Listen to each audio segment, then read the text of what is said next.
guys, I'm Ryan. This is a special Comics and Coffee, and joining me is Jamie Frevely, co-host of This Week in Marvel, and Mr. Donny Cates. He's the writer of so many comics, and you know what we're gonna do? We're gonna hang out. We're gonna talk about Donny's career, Donny's life, Donny's loves, his hopes, his dreams, but also and all the dogs he kills. Oh boy! I kill dogs. Sure. Hello. We're also going to talk about Comics and Coffee, one of our shows that we do for Marvel Digital Media. And Michael is over here. He's our barista artist. Yeah, give him a hand. Yeah, thank you. You guys are going to see him actually make some art through coffee. I've watched him at the Marvel offices many times. His process is so cool. So up on the screen throughout this, you'll see some of that as we're talking. I think first we're going to do Venom. That sound good? Absolutely. All right. We're going to do a little Venom. Donny, you're familiar with Venom. Yeah, Venom's the greatest character ever made. Yep. He's okay. No, he's pretty okay. No, he's the greatest. Yes. Yeah, I took over Venom, 3 months ago? Has it only been 3 months? Only been 3 months. I've been hearing you talk about Venom for about a year. So, yeah. Like writing Venom. Yeah, so when I got to Marvel, like a year ago, I started on Thanos and Doctor Strange. But the entire time, I was very aggressively telling everybody, hey, look, if it comes free, Venom. I want that. Because I grew up on that character. My dad taught me how to read on Spider-Man comics. And Venom was a very big deal for me. And so the books that you're reading of Venom are stories that I've been coming up with since I was 9.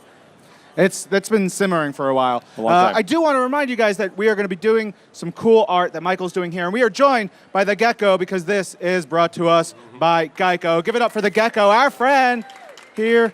Love that Marvel t-shirt. It looks real good on him. He's cosplaying. Yeah. He's cosplaying just for us. As the lizard. Yeah. Or the Gecko. Yeah, sure. So tell us what's going on in Venom right now. How many people have you killed in the pages of Venom, and how many more will you kill? And are they dogs? I don't know that I've killed anybody in Venom yet. Have I killed anybody? Congratulations. No, that's not true. I killed 5 dudes in the first issue. There you go. That's right. Nope, 6. No, and I gouged one dude's eyes out. There you Does go. that count? Yeah, so what's happening in Venom right now is that we have discovered the emergence of the symbiote god.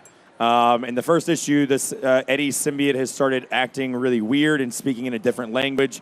His appearance, as you guys saw in that video that we saw, is starting to change, and Eddie is starting to lose control of his own symbiote. The reveal of that was that it was reacting to its alpha, right? And the alpha is this long dormant dragon. That we thought was the god, and in reality, the symbiote dragon that we saw was actually just the symbiote for the god himself, who is named Null. And Null has been imprisoned for a very long time and is now emerging, and it's going to get real bad. Yeah, real bad. So you created a whole symbiote mythology now. Yes, yes. Well, part of my objective on Venom was to kind of bring him out of Spider-Man's shadow and give him his own rogues gallery and give him his own mythology. That's dope. It's all happening up there. It's all happening. So to that end, Jason Aaron wrote a brilliant run on Ghost Rider, where Ghost Rider and Venom both share a very similar backstory in that they were dope drawings that didn't really have a whole lot of depth to them when they first started. And Jason came in and did this Ghost Rider run that just built this amazing mythology back and really made that book a very poignant look at Johnny Blaze and Danny Ketch. And that was a huge influence for Venom. I wanted to build up this backstory. Because the other thing about when I started my Venom run was that it's the character's 30th anniversary. And it was such a gift to take on that character because even though he's 30 years old, there's still so much we don't know, And so, the craziest thing, and I've told you this, is that I had all these questions growing up. Where did the symbiote come from? All these things. Where does Eddie come? And the most insane thing of all is that those answers would eventually come, and I would be answering them. And that's really weird and surreal. But it's awesome. It's awesome. It's dream come true. It really is a stuff. dream come true, man. I'm the world's biggest Venom fan, and to be able to be the guy with the hand on the wheel at this at this point in his life, where he's 30 years old and he has a movie coming out with Tom Hardy, is a huge honor. Totally. Does anybody out there have a Venom tattoo? There's a hand up. Look at you guys are like We brothers. would love I do. To see Official. your Venom I have a Venom tattoo. How old were you when you got your Venom tattoo? I was 33. I got it 4 months ago in Calgary. I got it on the show floor. There was a tattoo booth on the show floor, and Venom #1 had just come out, and I wanted to go be alone at the show, so I was like, I'm gonna go get a Venom tattoo because when I first got my first book published, I got an infinity symbol put on my arm. And I put in one of the circles in the infinity symbol, I put a logo from my first book, and I left the other circle open. And I was always wondering, what is that circle gonna be? And 6 years to the day from the day that book came out, Venom #1 dropped. It was my 6-year anniversary in comics, and Venom #1 came out, so I filled the other circle with the Venom symbol. Oh, that's a great story. Yeah. It's also inspiring, but you started at Marvel way back when Yeah. as an intern. I was an intern at Marvel in 2010, yeah. So what was that like? Well, because I think it's something that, we talk to a lot of writers, a lot of artists. We don't get to hear that intern perspective and how that is a great stepping stone, even if it's a weird job. Yeah. There's a lot of craziness to it. What was that like? Well, it was a little different for me because I was actually the world's greatest intern. I was the best one ever. Congratulations. Knew it. Yeah, thank Naturally. you. Thank you. It was really hard, man, because you guys pay them now. That was not the case when I was there at all. So I was obsessed. I've always had a really crazy obsessive work ethic. That's why I write 38 books a month. But when I was an intern, I was always the first one there. I was always the last one to leave. And, I was working real hours, and then I would leave and I would go work a night job. So that job was 8 o'clock at night till 8 in the morning. And then I would just leave that and go to Marvel. And I did that every day. And what was awesome about the Marvel internship is that it's writing boot camp. Because I was writing all of the solicitation copy. I was writing all the recaps. You guys know those previously in the X-Men things. That's me. I did all those things. You're still doing those? I'm still doing all of them. Wow, no. so busy. No, interns write all that stuff. And it was great. It really taught me how to what the schedule was and how things move, right? And so it's really nice. But the thing is I always had this dream of well, if I ever work for Marvel, if an intern does that, I'm gonna make sure that they get credit, and I'm gonna be really cool to them, And I've just turned into a monster. I don't care about those interns anymore. I was it's just don't give me a coffee. That's not true. Yeah, I know. I make them get me coffee and everything. It's dope.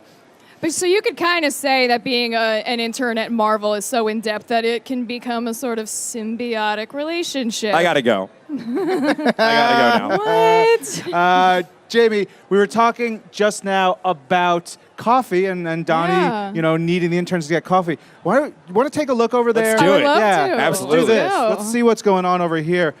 Michael, Oh yeah. how's this going over here? I think it's it's coming along very nicely. We all going behind? Can y'all hear Michael? Can you hear me? Yeah. There we Terrific. go. So, All right, so how long, what has this been, 6 minutes or so that you've been working on this? Yeah, you got to work on it quickly, or else it gets cold. Everyone gets mad. Yeah. And you took my joke. I was gonna say I have a symbiotic relationship with coffee, and Oh, don't we all? But I think it's still true. Regardless, I'm gonna. Yeah, you Oh, look at that. you want Created, credit huh? now? Yeah. Yeah, you're doing a character that I created called Venom. Oh yes. Yeah. It's so funny. Venom is actually one of my favorite characters as well. I've always, I've been drawing Venom since I was 9 years old. Yeah, me too. All the time, and it's such an honor to be up here and meeting you and doing this art for you. I've always thought he was one of the coolest characters. Oh, yeah. Just because he's such a monster. He's not all clean and polished. He's Yeah. all gnarly looking and With a heart of gold, though. yeah, he's the ultimate anti-hero. Yeah, he does absolutely. he does what he needs to do. Yeah. It's a really complicated relationship, as Yeah. many people have with coffee, because they kind of, if you're a caffeine consumer, if you don't have caffeine, it can become a problem later, like a headache. Yeah, but if you use coffee the right way, it can be really beneficial to both parties. It could be symbiotic in some way. With Oh, great, how about that? How about that? Crushed it. That's how you do You it. did it. You did it. Y'all, You did it correctly. I was going to say, with great coffee comes great responsibility. All right, I got to go. This is very upsetting. We do have some coffee over there. Let's go back over Let's do there. it. Let's Okay. let Michael Good job, buddy. finish up, get his complete version, and get a good shot so you guys can see what it looks like as the final Venom coffee and comics art. I'll try piece. not to fall. Yeah. I'm not a stunt person. Now, Donny, you do write at least 60 books a month for That's Marvel? true. Uh-huh. One of the other books you work on is a little character called Cosmic Ghost Rider. Cosmic Ghost Rider. And who is that guy? Well, Cosmic Ghost Rider is a Ghost Rider of the future. Millions and billions of years in the future. He was first introduced in my Thanos run, and he was the black right hand of the Mad King Titan. It's like Thanos in the future, right? And we had no idea who he was, except for he was a Ghost Rider born in hell. And he was also a former Herald of Galactus. So he has the cosmic power and the hellfire powers. And the reveal of who he is he's Frank Castle. He's the Punisher. As to how that happened, you'll have to read Thanos. But in the beginning of Cosmic Ghost Rider, we find him in Valhalla. And Odin gets real tired of him trying to punish other gods in the mead halls. There's a great one of my favorite lines, and is in that first issue of Cosmic Ghost Rider, where one of the Asgardian gods is like, where are you from? Or who trained you? He says, a god, Frank and this god are fighting, and Frank gets a good shot in, and the god says, who taught you how to fight? And Frank responds, the devil, Thanos, and the United States Marine Corps. Yes! That was a great So good. final, and I'm so having a good very time. And then he powerful punches and a baby.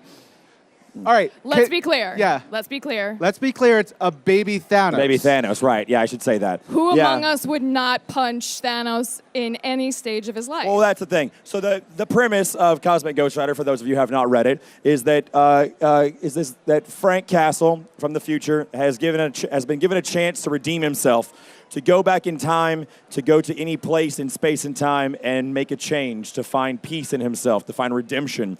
And instead of going back in time and like saving his family or anything, he chooses to go to Titan and kill Thanos as a baby in his crib. But then he gets there, and it turns out baby Thanos is vicious and tries to fight him, which is hilarious. And he does the penance stare on baby Thanos, and there's nothing there because he hasn't done anything wrong yet. So that really messes with Frank's head. And so instead of punishment, he's going to try something new. He's going to try redemption. And so he steals baby Thanos, straps him to his chest with a bunch of chains, and he roars out into space. And so the rest of that series is going to be Frank Castle, the Cosmic Ghost Rider, and baby Thanos going and trying to change the future. And it's not going to go super great at all. What? What could possibly go wrong? So it's like a lone wolf and cub kind of thing with a billion-year-old Frank Castle and Thanos. I mean, it sounds like, what's a good road buddy movie? Right.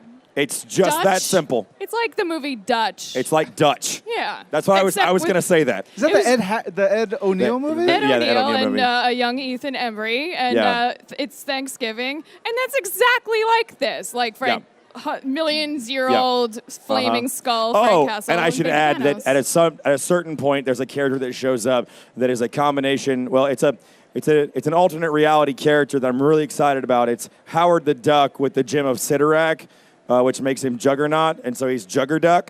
So I'm really excited about Juggerduck, and we're going to announce his solo series soon. I don't think that's out of the question at this point. After Cosmic Ghost Rider got greenlit, anything is possible. I believe it. And now it can't not happen. Yeah, now it can't not happen. Yeah. Now, Michael is working on a Cosmic Ghost Rider over there. We're going to check that out really soon. Yeah. But one of the fun things I imagine for you is doing these projects that you have such passion about, Cosmic Ghost Rider, Venom, with your friends. Yeah. You're actually able to Totally. make comics with your friends, Totally. the artists on your projects, which are equally important to all the madness Absolutely. and sanity that you're doing are friends of yours. Yeah, on Thanos, which is like my first Marvel book, I had done like 10-page stories and stuff like that, but my first like series was Thanos, and I got to do it with Jeff Shaw, who I had previously worked on a book called Buzzkill and a book called The Paybacks and God Country, which I did at Image. And I've known him since college. We went to school together. And so to be able to like come into Marvel and do a story like Thanos Wins, which is huge and explosive and loud and dangerous to a certain extent with like how I'm handling that character. And as my first book, it can be a little nerve-wracking. But to have Jeff at my side and to be able to like talk to him and call him and get him on board and collaborate just put me at ease and is really responsible for a lot of that tone. Because I know how to write for him and he knows how to draw for me, right? And then on the spin-off of Thanos Wins, we have Dylan Burnett, who I've collaborated with on 2 titles, Interceptor and Reactor, that I did with Heavy Metal and Vault. And Dylan's the sweetest guy in the world, and Dylan is metal as hell. And it came on to Cosmic Ghost Rider, and again, just a guy I can call and talk to and hang out with and just add so much, So yeah, and Jeff Shaw and I are doing a new Marvel thing that we're not talking about yet. Secrets. But secrets. Secrets. Jeff and I are going to be doing a new thing that we'll probably talk about in September or so. And it's wonderful. I'm having a great time. And Ryan Stegman on Venom. Yeah, I was about to say. Yeah. He's probably watching and he's just waiting for you to say his name. And then he gets $10. He better not be watching. He better be at work, because that Venom book ain't going to draw itself. Yeah. No, Ryan is a dear friend of mine. I've known him forever, but we've never really like collaborated or anything. And he's such a Venom maniac, like I am. And so, like, his collaboration, he adds so much, like the design of like the God Venom with the spiral and everything. Like, it's just firing on all cylinders, man. Like, I'm so blessed right now in all my books that everything is just snapping into place. Yeah, and speaking of blessed, you have murdered one of Marvel's most beloved characters. I killed Lockjaw, y'all. Yeah. Yeah. Yeah. Oh, Yeah. that guy clapped. Yeah. That yeah. guy clapped. Lockjaw's And dead. you too. Yeah. Yeah. Wow. Don't be a dog.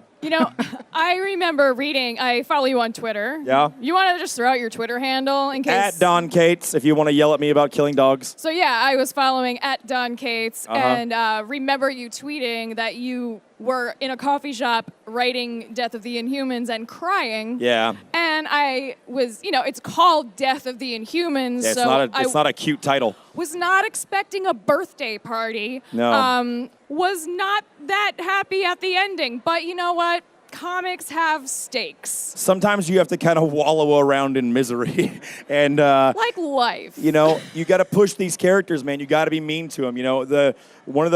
Dan Slott talks about, he has this great quote that like, the greatest villain for Peter Parker is Dan Slott while he's writing it. Like, you have to be cruel to these characters that you love. Otherwise, you're not doing your job right. Like, you have to put them in peril and you have to put them through, because that's how we find out who they are. That's how we find out how they are heroes, right?